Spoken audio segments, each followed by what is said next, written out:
Guys আজকে Sunday আর আমি আর আমার একটা বন্ধু আজকে ডায়মন্ড হারবার যাওয়ার জন্য বেরিয়েছি, যেহেতু রোববার সপ্তাহে একদিন ছুটি পেয়েছি।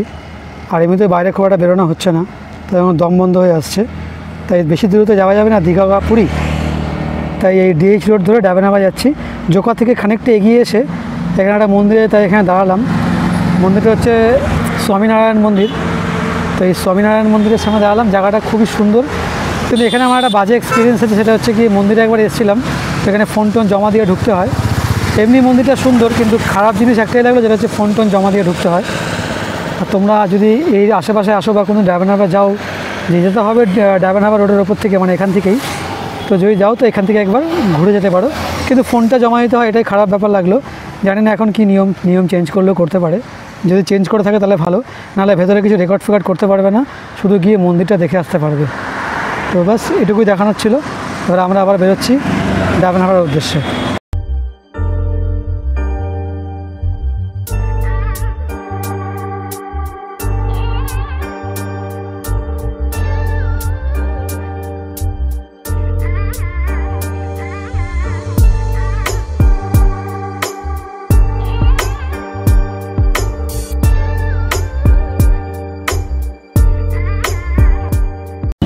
তো আমরা চলে এসেছি, কতটা জানি না। এখান থেকে দেখাচ্ছে বাঁ দিকে হচ্ছে উস্তি, ডান দিকে গঙ্গাসাগর, ডান দিকে বকখালি, ডান দিকে ডায়মন্ড হারবার। যেহেতু আমরা ডায়মন্ড হারবার যাচ্ছি, সেই জন্য আমরা ডান দিকে যাব।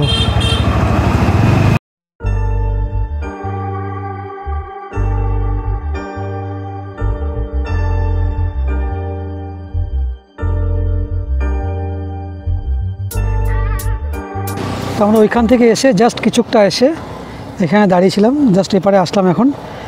আর যেটা দেখতেই পাচ্ছি, এখানে একটা কি বড় রকমের একটা বোট মতো আছে, জাহাজ বলবো না, এটাকে স্টিমার বলে না কি বলে জানি না, এটা যাই হোক এটা একটা আছে। আর এখান থেকে নেমে মানে স্টিমারগুলো এখানে দাঁড়ায়, তারপরে মালপত্র এপার ওপার করে হয়তো। আর রৌদ্র এখন যথেষ্ট চড়া, এখন 2টো বেজে গেছে, এপার ওপর দেখা যাচ্ছে না। অনেকদিন পরে এরকম একটা জায়গায় এসে বেশ ভালো লাগছে আমার। এখন তো আর দীঘা বা পুরী বা ওরকম সেরকম জায়গায় যাওয়া যাবে না, তো এরকম একটা জায়গায় এসে শান্তি।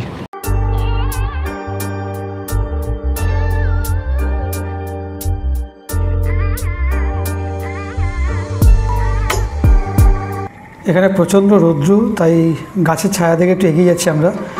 আর এখানে তেমন একটা বসার জায়গাও নেই।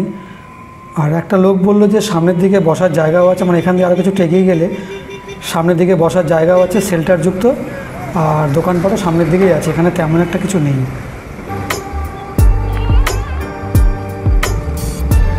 আসলে এখানে মানে জায়গা আছে বসার ভালো মতন, এখন হয়তো ভাটা আছে, মানে এতটা জল আসেনি, তার জন্যই লোকে অনেকটা নিচ পর্যন্ত নেমে যাচ্ছে।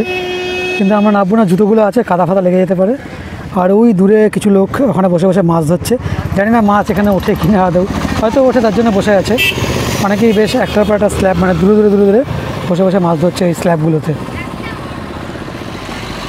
আর পেছন দিকে পুরো মানে যেটা হয় গ্রামের বাড়ি ঘর দুয়ার, ওই পাশটা হোটেলও আছে সব, মানে ডান দিকে নদী আর বাঁ দিকে সব হোটেল ফোটেল এটা ওটা আছে। যেটা সামনে পড়বে এখন জাস্ট নর্মাল বাড়ি ঘর দুয়ার এটা ওটা আছে টুকটাক, পাড়া, ওটা মানে স্টেডিয়াম যেখানে ফুটবল টুটবল হয়তো খেলা হয়। আর এদিকটা বাড়ি ঘর দুয়ার দেখতে পাচ্ছি। আর একটু এগিয়ে গেলে বাঁ দিকে বলছে, এখানকার কিছু লোক বললো যে বাঁ দিকে একটার পর একটা হোটেল পড়তে থাকবে, হোটেল রিসর্ট। জাস্ট একদম ডান দিকে নদী আর বাঁ দিকে হচ্ছে হোটেল রিসর্টগুলো পড়তে থাকবে। এখন সামনে যাইনি, আস্তে করে যাচ্ছি, গিয়ে দেখছি। তো ডান দিকে এটা হচ্ছে পিকনিক স্পট, যতটা মনে হচ্ছে আমার, আমি ইউটিউবে ভিডিও দেখেছিলাম। তো এখানটা কীভাবে যেতে হয় দেখছি, মনে হয় সামনে থেকে ম্যাপে যতটা দেখলাম, সামনে থেকে ডান দিক থেকে একটা রাস্তা বেরিয়ে যাচ্ছে, ওখান থেকে যেতে হবে। ওখানে একটা কাউন্টার আছে, ওখানে কিছু টাকা পে করতে হয় ওখানে যাওয়ার জন্য। তো গিয়ে দেখছি এখান থেকে ডান দিকে না, থেকে যাওয়া ডান দিকে না, ডান দিকে না, এখানটা চল, এখানটা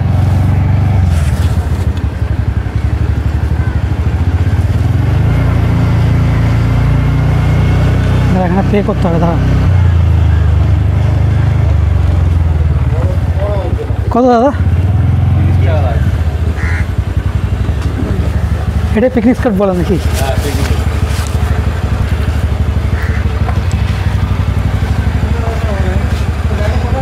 তো এখানে রেড চার্ট দেওয়া আছে, রেড চার্ট দেওয়া আছে দাদাদের।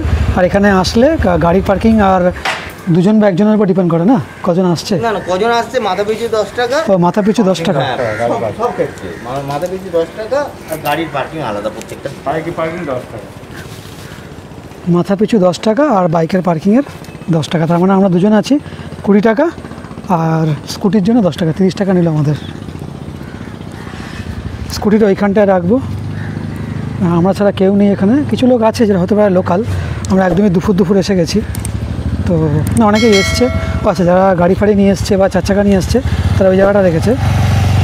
তো এখানে পুরুষ বা মহিলাদের এখানে ওয়াশরুমও আছে, ভালো জায়গা। দূর থেকে তো আমার ওই মেন রোড থেকে জায়গাটা ভালোই লাগলো বসার জন্য বা ভিডিও করার জন্য। আর রোববার দিন বিকেলবেলা প্রচুর লোক আসে বেশি করে।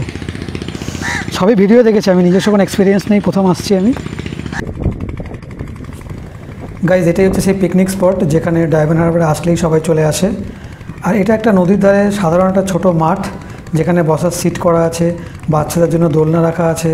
আর মাঠের মধ্যেই খাবার বলতে এখানে আইসক্রিম, ফুচকা, ঝালমুড়ি এইসবই পাওয়া যায় এখানে। আর মাঠের পাশে একটা ছোট্ট দোকান আছে যেখান থেকে ওয়াটার বটল, চিপস এইসব তোমরা পেয়ে যাবে। আর সব মিলিয়ে এটা একটা ছোট্ট সুন্দর জায়গা।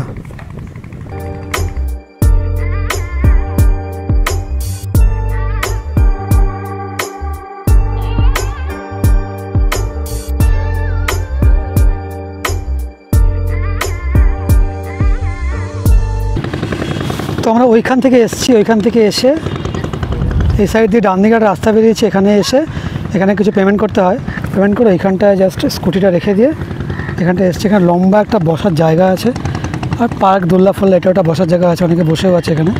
বিকেলবেলা হলে আরও ভিড় বাড়বে। আর দিকে যেটা বললাম, স্টিমারগুলো ওখানে যাচ্ছে, হয়তো মাছ ধরার স্টিমার ওগুলো। এখানে একটা সাইডে রাখাও আছে, এখানে ক্লাব বা কিছু একটা আছে সম্ভবত। তো এই খুব একটা বড়ো জায়গা না, ছোটো একটা জায়গা। এখান থেকে নামাও যায় হয়তো, এখান থেকে নেমে যাওয়া যায়, কিন্তু ওখানে কাদা আছে।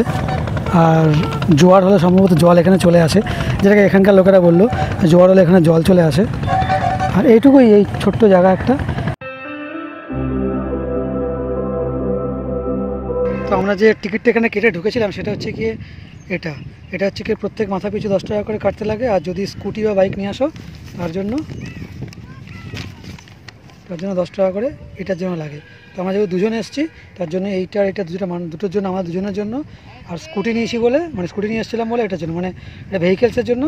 আর মাথা পিছু এটার জন্য, মানে 30 টাকা লেগেছে আমাদের। তোমার টিকিটটা একবার দেখিয়ে দিলাম, এটা কেটে এখানে ঢুকতে হবে।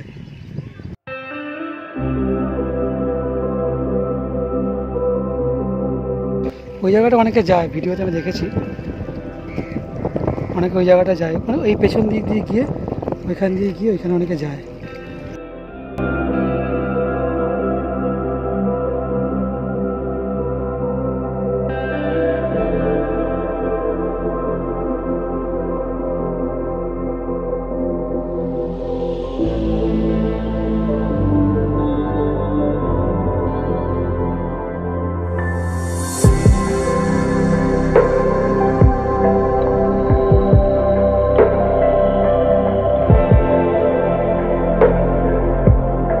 এটাই ছিল মানে পিকনিক স্পট এখানকার। এখানে সব গাড়িগুলো রেখেছিল, আমাদেরও স্কুটিটা এখানে রেখেছি বন্ধুটার। তো এখান দিয়ে এসেছিলাম, আবার এখান থেকে জাস্ট ব্যাক করে যাবে এবারে। ছোট্ট একটা জায়গা কিন্তু সুন্দর। এখন 4টে না কটা বাজে, তাতেই কত ভিড় হয়ে গেছে। আস্তে আস্তে করে 5-6টার দিকে নাকি আরও ভিড় হয় এখানে। আরেকটা কথা, যেখানে এখানকার একটা লোকাল লোক বললো যে যেসব স্টিমারগুলো এখানে যাচ্ছে ওরা মানে এইখানে নদীর মধ্যে ইলিশ মাছটা যেটা ওটা ধরে এখানে নিয়ে এসে অনেকে এখান থেকে অনেক ইলিশ মাছ কেনে, কিন্তু সেটা দরদাম করে নিতে হয়, অনেকটা দাম বেশি নেয়। মানে 800 বা 1200 টাকার ইলিশ মাছ হলে 7 থেকে 400-500 টাকা ওরা বেশি চায়, যেহেতু ভাবে যে বাইরে থেকে এসছে তো দাম দর একটু বেশিই করে। জাস্ট এটাই বলা ছিল যে এখানে ওরা যে স্টিমার থেকে নিয়ে এসে এখানে এসেও ইলিশ মাছ করে চেল্লায়, তো এখান থেকে অনেকে কিনে নিয়ে যায়। তো তোমরা আসলে এখানে কিনতে পারো, কিন্তু দাম দর ঠিকমতো করে নিতে হবে।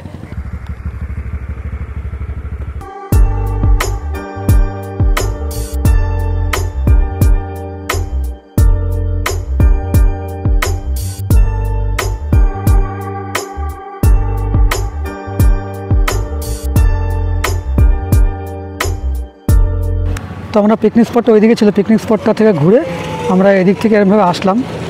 এসে জাস্ট এইখান দিয়ে আমরা বেরিয়ে যাব। একটা কথা বলা, যেটা এই যে গঙ্গার যে পাড়ের যে রাস্তাটা, এটা খুব একটা বড় রাস্তা না, 1 কিলোমিটার হয়তো হবে না। রাস্তাটা ডিএইচ মানে জোকা থেকে সোজা এসে এইভাবে এসে জাস্ট আরও কিছুটা ওখান দিয়ে গিয়ে রাস্তাটা বেন্ড হয়ে গেছে, আবার পিকনিক স্পটের ওখান থেকে বেন্ড হয়ে গেছে। তো নদীর পাড়ের যে রাস্তাটা খুব একটা বড় না, এমন না যে নদীর পাড় বরাবর সোজা রাস্তা চললো অনেক বড় রাস্তা, এমনটা কিছুই না, খুব ছোট একটা রাস্তা, কিন্তু যতটুকু আছে খুব ভালো আর জমজমাট। সন্ধ্যের দিকে হয়তো আরও ভিড় বাড়ে, এখন রোদ্দুর বলে খুব একটা লোক নেই। তো গাইস 2-3 ঘন্টার জন্য কলকাতা থেকে এখানে ঘুরতে আসার জন্য খুবই সুন্দর একটা জায়গা, দেখতেই পাচ্ছেন এরকম মনোরম একটা সুন্দর পরিবেশ। আর কলকাতার এত সামনে এরকম একটা মানে গঙ্গার তীরের একটা এত সুন্দর পরিবেশ আর কোনো জায়গায় হয়তো পাওয়া যাবে না। তো 2-3 ঘন্টার জন্য যদি ঘুরতে আসতে চাই আমরা এখানে, তো আসতেই পারি, খুবই কাছে কলকাতার একদমই। জোকা থেকে হয়তো 40 কিলোমিটারের মধ্যেই আছে যতটা ম্যাপে দেখলাম, তার থেকে কম হয় বই বেশি হবে না। তো আপনারা চাইলে আসতেই পারেন। আমার মতে 2-3 ঘন্টা কাটানোর জন্য খুবই সুন্দর একটা মনোরম পরিবেশ এটা, আমরা চাইলে এখানে আসতেই পারি। আর ভিডিওটা এ পর্যন্তই ছিল। যদি ভিডিওটা ভালো লেগে থাকে তাহলে লাইক, কমেন্ট অ্যান্ড শেয়ার অবশ্যই করবেন। আর প্রত্যেকটা নতুন ভিডিও নোটিফিকেশনের জন্য চ্যানেলটা অবশ্যই সাবস্ক্রাইব করবেন। টাটা।